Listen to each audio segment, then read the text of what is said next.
የአባይ ውሃ ነው ጠበል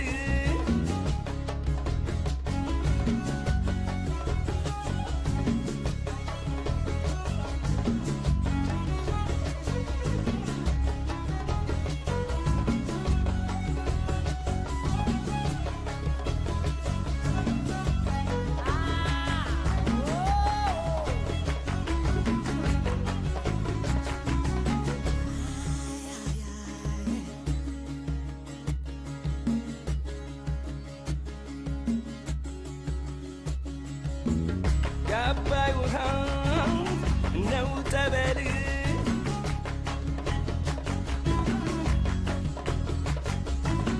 ከኢትዮጵያ ገሬ ይፈልጋል ካርቱምንም ያበላል ግብፅም ምድር ላይ ያበቅላል የአባይ ውሃ ነው ጠበል ከኢትዮጵያ ገሬ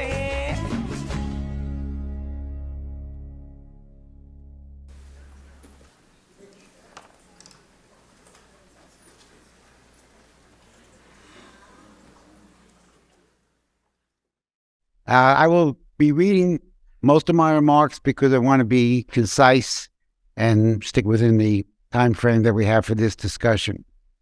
But it's an honor to be here with all of you tonight, all the distinguished panelists and the audience, and it gives me great pleasure to speak on the Grand Ethiopian Renaissance Dam, the GERD. We're going to be discussing aspects of this fascinating book by Derajed, and I think it's interesting to note that we're meeting here in April, which is 12 years after the first brick was laid for the foundation of the GERD on April 11th by Prime Minister Meles Zenawi. And we still have 2 more years to go to complete the dam, and I'll conclude with that at the end of my remarks. I will also be relying on material from Derajed's book, primarily from chapters 1, 2, and chapter 5. I had the wonderful opportunity to visit the GERD last December in my most recent visit to Ethiopia. And it's a magnificent sight. I was discussing that with some people. You see the GERD and you're overwhelmed with its scientific, engineering, marvelous beauty. It's a true marvel of an infrastructure project, and which contains within it great scientific and engineering work by the 7,000 people who work on the GERD in Ethiopia.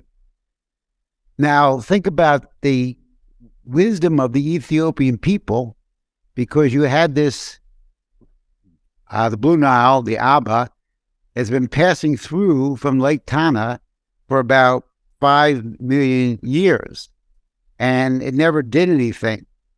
And it's just a lazy river that was flowing in from the mountains down from Lake Tana into the White Nile. So the Ethiopians wisely figured that they would actually get this good-for-nothing, unproductive river to do some work. And that's what you do. You build a dam.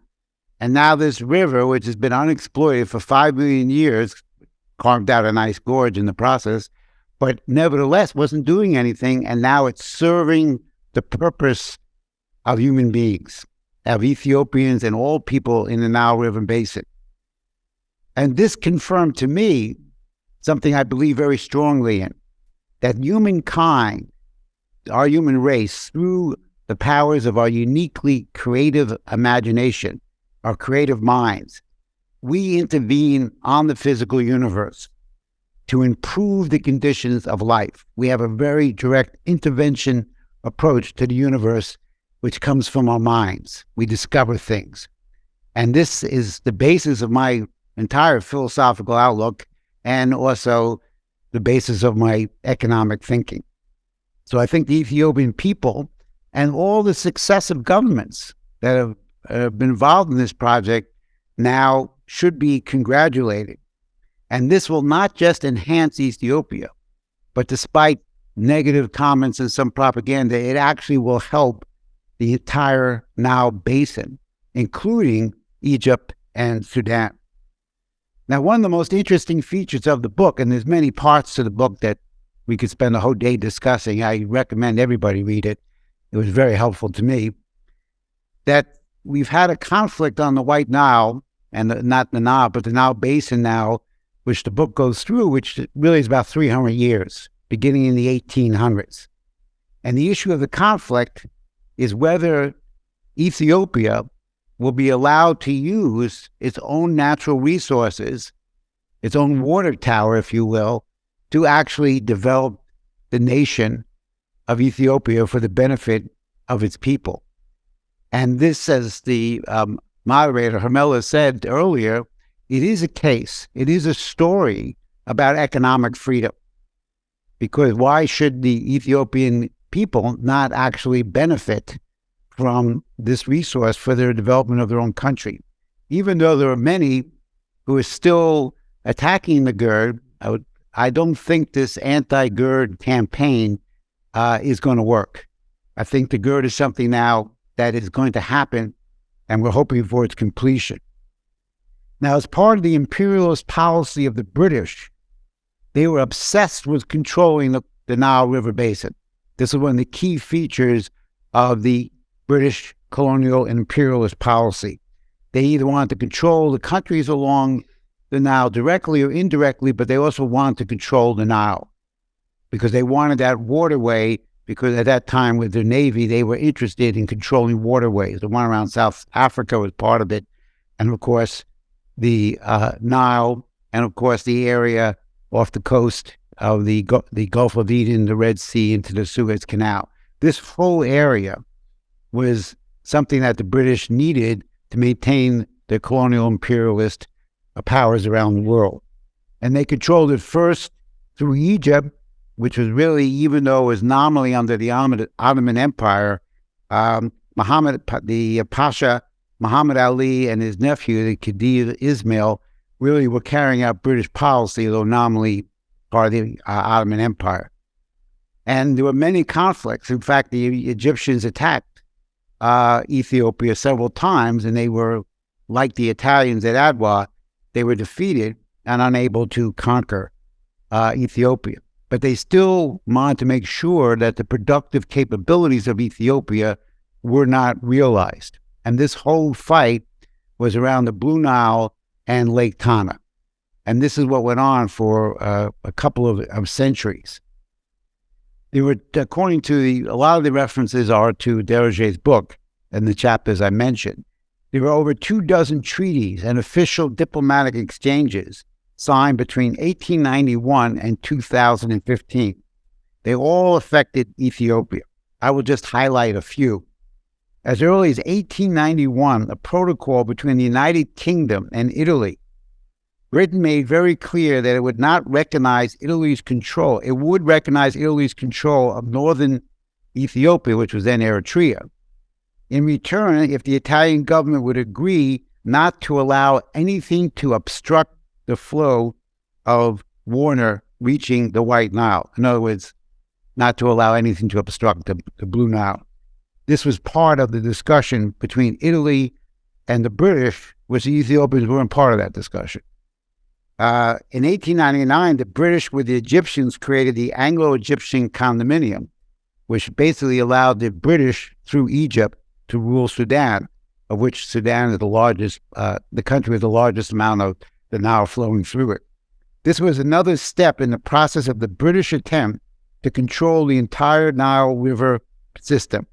It is interesting to note that it was also in 1899 that the Egyptians gave themselves permission to build a little Aswan Dam, not the one we see today. And I think that was completed in about 2 to 3 years. But this, again, there was no discussion with the Ethiopians of building any dam on the Nile. This dam now, the High Aswan Dam, is a subject of conflict in terms of the Egyptians demanding so much water would reach this. In the 1902 Anglo-Ethiopian Treaty, which was nominally to discuss the border relationship between Sudan and Ethiopia, the British included in that treaty a demand that Emperor Menelik II could not obstruct the flow of any water into the Nile by building any construct on the Blue Nile, Lake Tana, or the Sobat River. Sobat is one of the three rivers, along with the Abe and the Athabara, that make up the majority, 85% of the water reaching the White Nile. This was part of the 1902 treaty.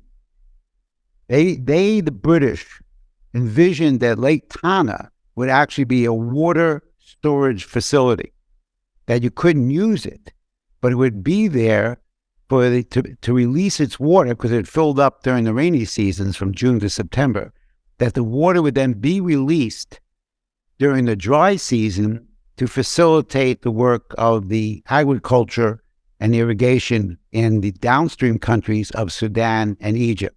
So Ethiopia couldn't build anything to use the water. The water was like a giant water tank to be used to help agricultural projects in the two downstream countries. In the 1920s, and we had a little picture of it up here before video, but prior to Mussolini's invasion in 1935, Britain made clear to the Italians that they would have no trouble having a friendly nation controlling northern Ethiopia and Ethiopia if in return the Italians would make sure that there was no obstructions erected on the Blue Nile. And that's the mid to late 1920s. So that's prior to the invasion, which may give you some insight as why the League of Nations completely failed and basically proved itself a failure by not supporting Ethiopia when they were invaded by Mussolini. The 1929 water agreement between the British, Egypt, and Sudan codified Egypt's so-called, what you hear today, natural and historic rights to the Nile. The agreement allocated 48 billion cubic meters of water to Egypt and a mere 4 billion cubic meters of water to Sudan. So that's 52 billion were allocated. 4 billion, if you think about it, comes out to be of a tiny fraction of the available water on the Nile. And that's what Sudan was given. The agreement also gave the right of Egypt to prevent construction of any project on the Nile that would reduce the flow of Nile water to Egypt. Ethiopia was not part of the agreement and was not in attendance, even though it was a sovereign nation, and it was the country from which the majority of the water flowed into the White Nile, joining the White Nile under the bridge between Khartoum and Omdurman. You can just I've walked over the bridge many times, you just look down and you see the two waters joining. In the 1959 water agreement between the republics now, because Sudan had its own freedom in 1956 and Egypt earlier, the republics of Sudan and Egypt increased the water allocations of the Nile. Egypt would receive 55.5 billion and Sudan would receive 18.5 billion cubic meters of water. Sudan and Egypt. There was no involvement of Ethiopia. They were not at the agreement, as they were not at any of these agreements. And the Egyptians then, at that meeting, established the beginning of the building of the High Aswan Dam. I think that 1959 may be completed around 1970. And the Sudanese were allowed to build the Rosarius Dam, which is actually just on the other side of the border. It's the same Abba River. The Sudanese built the Rosarius Dam, which I was at many years ago when I was in Sudan. This new 1959 agreement stipulated again that no other construction except these dams could be built on the Nile, and implicitly the Blue Nile as well. Essentially, this agreement gave Egypt and Sudan veto power against the right of Ethiopia to erect its own dam for its own sovereign economic freedom. As our previous speaker said, Ethiopia was not a participant. And to my knowledge, Ethiopia has not signed any agreement of water allocation concerning the Nile, even during the tumultuous discussions with the Trump administration. Although we have here an ambassador from Ethiopia who's an expert on that subject. 2 years before the 1959 water agreement, which Ethiopia was excluded from, the Ethiopians disrupted the colonial mentality and control of the Nile. They wrote on September 23, 1957, in a diplomatic note to the Egyptians, that Ethiopia will utilize its own waters for irrigation and hydropower. Quoting this diplomatic note, which is on page 50 of this book, quote, from the Ethiopians to the Egyptians. Ethiopia has the right and obligation to exploit its water resources for the benefit of its present and future generations of its citizens, and must therefore reassert and reserve now and for the future the right to take all measures in respect to its water resources. So that's 1957, prior to the 59 agreement between Egypt and Sudan. Now, here's something that's very interesting, given what the U.S. policy is toward Ethiopia. I mean, people who follow me know I speak out when necessary against my own government, even though I love my country. But sometimes you have to do it. Better me than someone else. Reflecting the better period of the United States, when our foreign policy showed a commitment to the development of Africa, the then U.S. Agency for International Development, which we would call USAID today, and the U.S. Department of the Interior signed an agreement with the Ethiopian government to investigate the land and water resources of the Blue Nile River Basin. That's 1957. This project began in 1958. It was completed in 1963, 7 volumes of data and research. I think the author of the book has one of those copies, which is a pleasure to look at. So this was published in 1964, and it was called the Nile Report, prepared by the United States.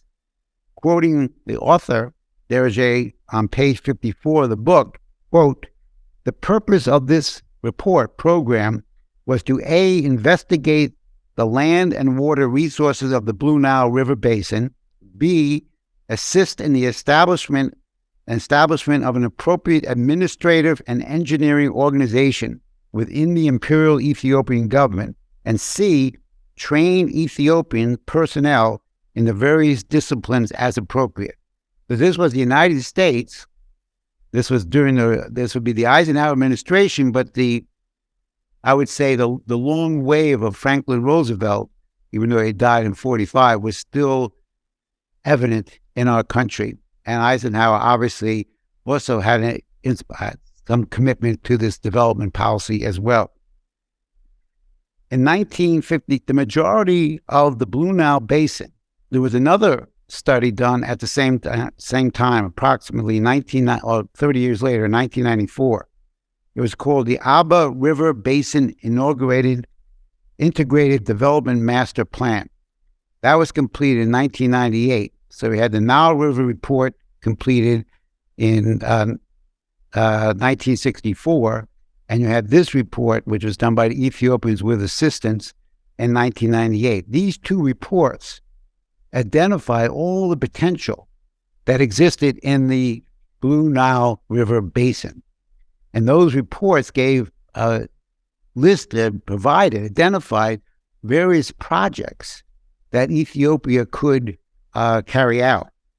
And in fact, we have the Nile report examined the potential of 32 irrigation and energy projects in the Blue Nile River Basin, which were listed in Dereje's book on page 259 to 260. 4 potential dam sites were proposed that could provide sufficient electrical power, not just for Ethiopia, but for the East Africa. They were thinking, again, beyond Ethiopia, which you see today by the fact that Ethiopia is already selling 275 megawatts of power to 3 neighboring nations. The dam sites that were chosen out of a long list of 30 were to satisfy domestic consumption and for export.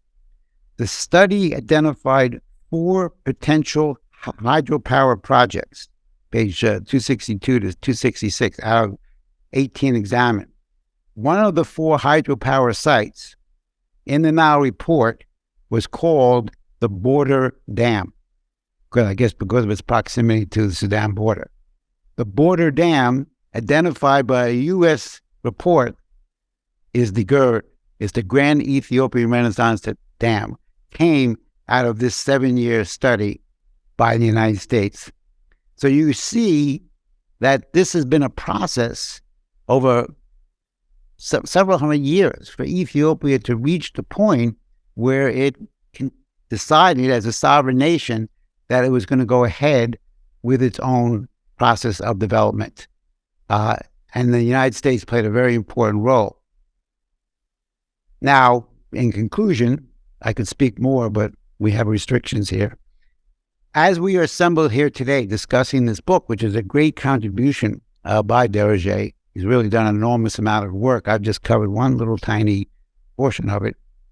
We should remember the position that the Emperor Haile Selassie was in. After receiving this Nile report, he wanted to move ahead and start developing these projects. So that would have been the mid to late 1960s.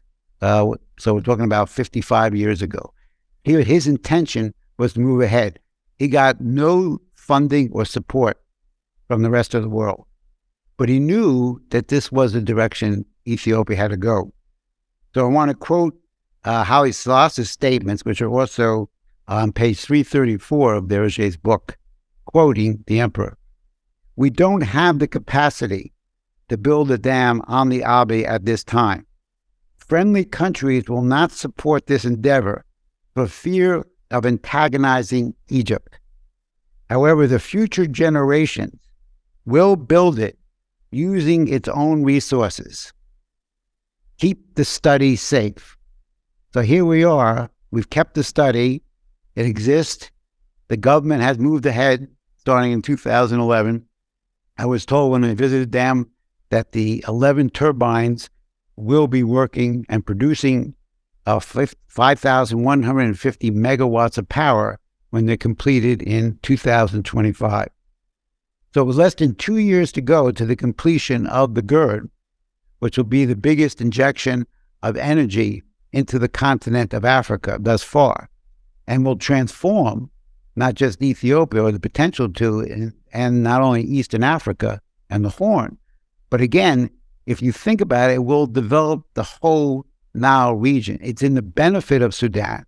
It's in the benefit of Egypt, because if you're producing electricity, which the world suffers massively from a lack of electricity, if you're producing electricity and you're raising the standard of living of your people, that is in the interest of your neighbor. That is in the interest of every nation on the Nile Basin. For Ethiopia, with 115 million people, to raise its standard of living is a sign of progress that benefits all the nations in the region. There is no limit to economic growth. There is no limit to potential economic development. And there's no inherent antagonism between any of the countries in the Nile Basin region. I am sad that my nation, the United States, along with other Western nations, has not yet complimented Ethiopia. In fact, praised Ethiopia for developing this economic capability in the second largest populated country on the continent. So less than 2 years ago, with 2 years to go, in 2025, when the Ethiopian dam is completed, my suggestion, which I've made publicly in my travels in Ethiopia and on the media, is that on the day the dam is completed, we establish another national holiday next to Adwa Day, and we call it GERD Day. Thank you very much.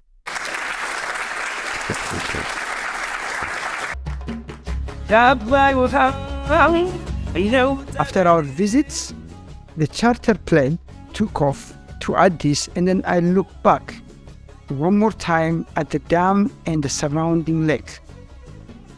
Mighty and graceful at the same time, it was impossible to see this dam as an object of contention.